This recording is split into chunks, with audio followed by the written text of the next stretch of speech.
Attorney General Pam Bondi stood before the massive wall of monitors in the Department of Justice's Crisis Command Center, her steel blue eyes scanning intelligence reports that painted a terrifying picture of America under siege.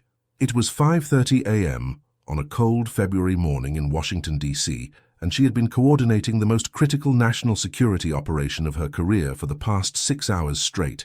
The evidence was undeniable. Iranian operatives had infiltrated major American cities from coast to coast, embedding themselves deep within the nation's most vulnerable infrastructure systems. These weren't ordinary terrorists or foreign agents conducting surveillance. These were highly trained sleeper cells dormant for years, now activated and preparing to strike at the heart of American civilization. Special Agent Rodriguez approached with urgent intelligence updates, his face grave with concern. "Madam Attorney General, we've confirmed at least 47 Iranian operatives across 7 major metropolitan areas: New York, Los Angeles, Chicago, Houston, Phoenix, Philadelphia, and Miami are all compromised. They've been living under deep cover identities, some for over a decade." Bondi turned from the screens, her voice cutting through the tension like a blade. "What's their target profile, Agent Rodriguez? Are we looking at critical infrastructure, government facilities, or civilian populations?" "All of the above, ma'am. Our intelligence indicates they've positioned themselves within power grid management companies, telecommunications networks, water treatment facilities, and major transportation hubs. This isn't just about causing chaos. They're planning systematic paralysis of American society." The secure red phone on Bondi's desk rang with its distinctive tone reserved only for the highest levels of government communication. She answered on the first ring. "This is Attorney General Bondi." President Trump's voice was urgent and direct. "Pam, I need you in the Situation Room in 30 minutes. The National Security Council is convening an emergency session. What's our status on this Iranian threat?" "Mr. President, we're facing the most sophisticated foreign infiltration operation on American soil since World War II. These operatives have been planning this for years, possibly decades. They've integrated themselves into our most critical systems, and we believe they're preparing to execute coordinated attacks that could cripple our entire national infrastructure simultaneously. How long do we have?" Bondi glanced at the countdown timer on the main screen, showing intercepted communications suggesting an imminent activation sequence. "Based on our latest intelligence intercepts, we may have less than 72 hours before they initiate their operation. Sir, if they succeed in their coordinated attack plan, we could be looking at nationwide blackouts, communication breakdowns, water system contamination, and transportation grid collapse all happening at once. This would make September 11th look like a minor incident by comparison." The weight of protecting 330 million American lives rested squarely on her shoulders, and Pam Bondi had never felt more ready for the fight of her life. As she made her way through the secure corridors toward the White House, Bondi's mind raced through the intelligence briefings that had brought them to this moment. The Iranian Revolutionary Guard Corps had been orchestrating this infiltration for over 15 years, carefully placing their most skilled operatives in positions where they could maximum damage to American society. What made this threat particularly insidious was the patient, methodical approach they had taken. Unlike traditional terrorist attacks that relied on spectacular violence and immediate impact, this Iranian operation was designed to destroy America from within by targeting the invisible systems that kept modern society functioning. Power grids, water treatment plants, telecommunications networks, financial systems, transportation hubs, and even food distribution centers had been infiltrated by Iranian agents who had spent years building legitimate identities and careers. The Situation Room was already buzzing with activity when Bondi arrived. Secretary of Defense Martinez was reviewing military response options, while CIA Director Harrison briefed the assembled officials on the scope of the Iranian network. National Security Advisor Williams looked up as Bondi entered. "Pam, thank God you're here. We need your assessment of the legal framework for domestic counterintelligence operations of this magnitude." Bondi took her seat at the polished mahogany table, her presence commanding immediate attention from everyone in the room. "Ladies and gentlemen, we are facing an unprecedented threat to American national security. The Iranian operatives we've identified are not simply foreign agents conducting espionage. They are enemy combatants who have been strategically positioned to destroy our civilization from within." She activated the wall display, showing a map of the United States with red dots marking confirmed Iranian operative locations. Each of these dots represents a potential point of catastrophic failure in our national infrastructure. We're not just talking about isolated attacks. We're looking at a coordinated assault designed to bring down the entire American way of life. CIA Director Harrison leaned forward. Pam, our intelligence suggests they're planning to activate simultaneously across all target cities. If they succeed in coordinating their attacks, we could see cascading failures that would take months or even years to fully repair. "What kind of timeline are we working with?" asked Secretary Martinez. Bondi's expression grew even more serious. "Our communications intercepts suggest they're in the final preparation phase. We believe the activation order could come within the next 48 to 72 hours. Once that order is given, we'll have perhaps 6 to 12 hours before they begin executing their sabotage operations." President Trump entered the room, and everyone immediately stood. "Sit down, everyone. Pam, give me the bottom line. What are we dealing with, and what do you need to stop it?" "Mr. President, this is the most sophisticated and dangerous foreign operation ever attempted against the United States. The Iranian regime has spent over a decade positioning their operatives within our most critical infrastructure systems. They have people working in power plants, water treatment facilities, telecommunications companies, financial institutions, and transportation networks across the country." She paused, allowing the gravity of the situation to sink in. "If they succeed in their planned coordinated attack, we could see simultaneous failures across multiple critical systems. Imagine nationwide power outages, contaminated water supplies, collapsed communication networks, and paralyzed transportation systems all happening at the same time. The economic damage alone would be in the trillions of dollars, but the human cost could be catastrophic." The president's face hardened. "What do you need to stop them?" "I need immediate authorization for the largest domestic counterintelligence operation in American history. We need to simultaneously arrest and neutralize at least 50 confirmed operatives across 7 major cities, while identifying and stopping potentially dozens more that we haven't yet discovered.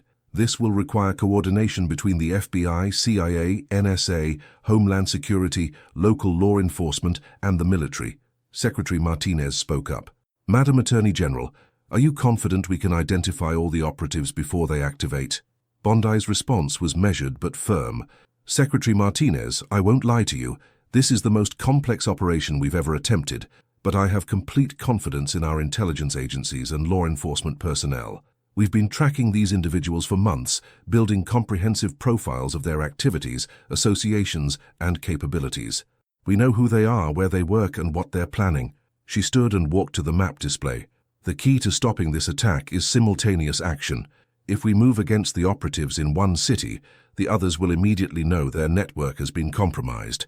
We need to execute coordinated arrests across all 7 target cities within the same 30-minute window." "What about the legal implications?" asked the White House counsel. "I've already prepared the necessary legal framework," Bondi replied.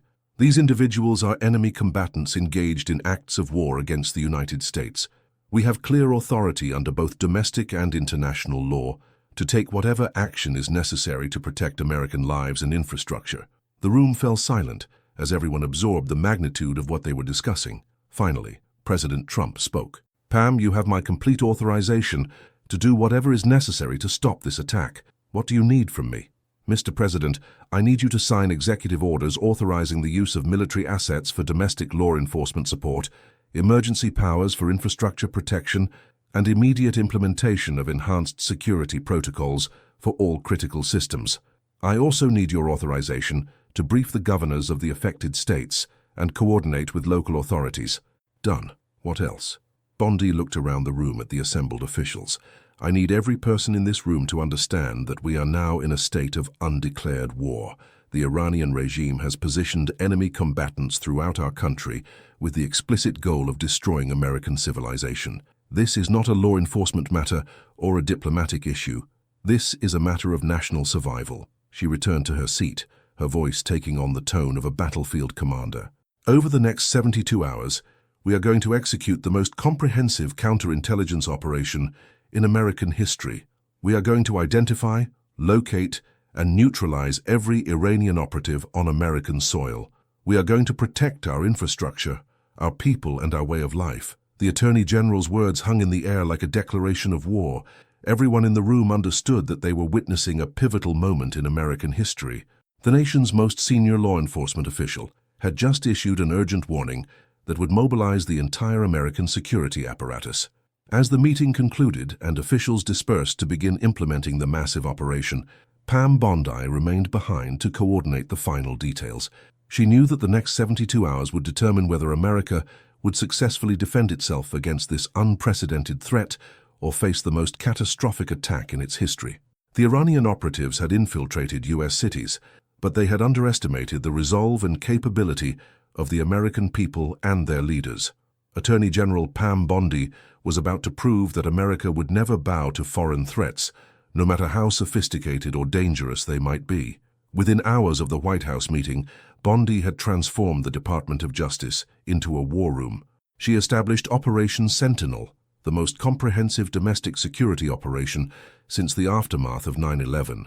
Special agent teams were deployed to each target city, equipped with the latest surveillance technology and backed by military intelligence assets. The first breakthrough came from an unexpected source. Dr. Sarah Chen, a cybersecurity expert at the NSA, had been monitoring unusual patterns in the national power grid for weeks. She approached Bondi with evidence that convinced her they were dealing with something far more sophisticated than traditional sabotage.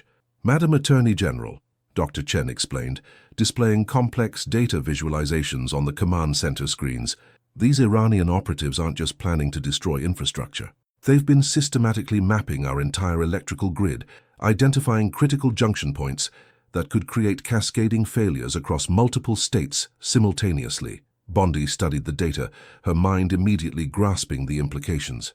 "Dr. Chen, are you telling me they could shut down power to half the country with coordinated attacks on just a dozen facilities?" "Yes, ma'am, and that's just the electrical grid. We've identified similar mapping operations targeting water systems, telecommunications networks, and transportation hubs. They've been conducting reconnaissance on our most vulnerable points for years." The scope of the Iranian operation was becoming clearer, and it was more terrifying than anyone had initially imagined. These weren't random acts of terrorism. This was a carefully orchestrated campaign designed to bring American civilization to its knees. Bondi immediately convened a secure video conference with the FBI field offices in all 7 target cities. The faces of America's most experienced counter-terrorism agents appeared on the screens around her, each representing years of dedicated service to protecting the homeland. "Ladies and gentlemen," Bondi began, her voice carrying the weight of absolute authority, "we are facing a threat unlike anything in our nation's history. Iranian operatives have spent over a decade positioning themselves to destroy America from within. They are not simply foreign agents conducting espionage. They are enemy combatants preparing to execute an act of war against the United States." Special Agent Martinez from the Miami field office spoke first. "Madam Attorney General, we've been conducting surveillance on our target list for the past 48 hours. These individuals have been living completely normal lives, integrated into their communities, working regular jobs. Some have been here for over 15 years. That's exactly what makes them so dangerous," Bondi replied. "They've had years to study our vulnerabilities, build relationships within critical infrastructure companies, and position themselves for maximum impact." "Agent Martinez, what's your assessment of their capability?"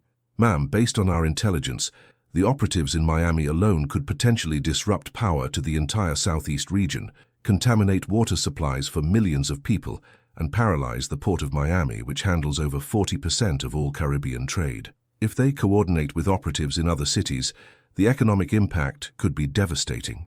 Similar reports came from each field office. The Iranian network had positioned operatives in locations where they could cause maximum damage to American society. Power plant supervisors, water treatment facility managers, telecommunications engineers, port authority officials, and transportation system administrators all had been infiltrated by Iranian agents. Bondi's phone buzzed with an urgent message from the NSA. New intelligence intercepts had revealed that the Iranian activation order was imminent. They now had less than 36 hours to prevent the attack. "All units, this is Attorney General Bondi. We are now operating under Code Red protocols. The Iranian activation sequence has been moved up. We have confirmation that attack orders will be transmitted within the next 24 to 36 hours. The room fell silent as the implications sank in. Everyone understood that they were now racing against time to prevent what could be the most catastrophic attack in American history. Bondi turned to her senior staff. "I want every available resource dedicated to this operation. Contact the governors of all affected states and brief them on the situation. Coordinate with the National Guard to provide security for critical infrastructure, and get me a direct line to the president. He needs to know that we're in the final phase." As her team sprang into action, Bondi reflected on the path that had brought her to this moment. From her early days as a prosecutor in Florida to her role as the state's Attorney General, she had always been driven by an unwavering commitment to protecting Americans from those who would do them harm. But nothing in her career had prepared her for a threat of this magnitude. The Iranian operatives had underestimated American resolve, but they had also underestimated Pam Bondi personally. She had built her career on taking on powerful enemies and winning. Drug cartels, organized crime syndicates, corrupt politicians. She had faced them all and emerged victorious. Now she was facing her greatest challenge yet, and she was determined to protect the American people at any cost. The next 12 hours would be crucial. Intelligence reports indicated that the Iranian operatives were beginning to receive their final instructions. Communications intercepts suggested they were preparing to execute their attacks within the next day. Bondi knew that once the attacks began, the damage could be irreversible. She made a decision that would define her legacy as Attorney General. Rather than wait for the attacks to begin and then respond, she would take the unprecedented step of launching preemptive strikes against the Iranian network. This would be the largest simultaneous arrest operation in American history, requiring coordination between dozens of federal agencies, state and local law enforcement, and military assets. "This is Attorney General Bondi," she announced to the assembled command staff. "I am authorizing the immediate implementation of Operation Sentinel. We will execute simultaneous arrests of all identified Iranian operatives across all 7 target cities.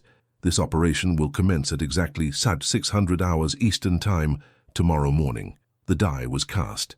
In less than 18 hours, Pam Bondi would either be celebrated as the Attorney General who prevented the most devastating attack in American history, or she would be remembered as the official who failed to protect the homeland when it mattered most. Either way, she was determined to fight for America with everything she had.